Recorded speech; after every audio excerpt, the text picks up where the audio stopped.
This video will show you how to replace the earpads of Sony MDR-10RBT headphones.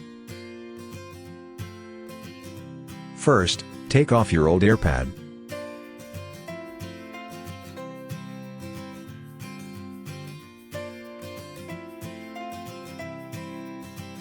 Second, cut off the plastic ring part from your old pad.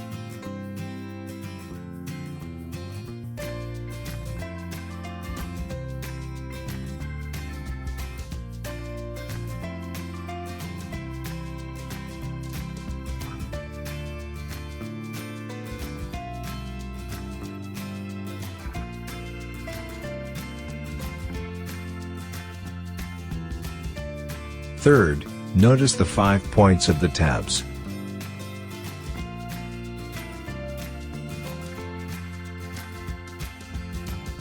Fourth, press the 5 points and stable the earpads.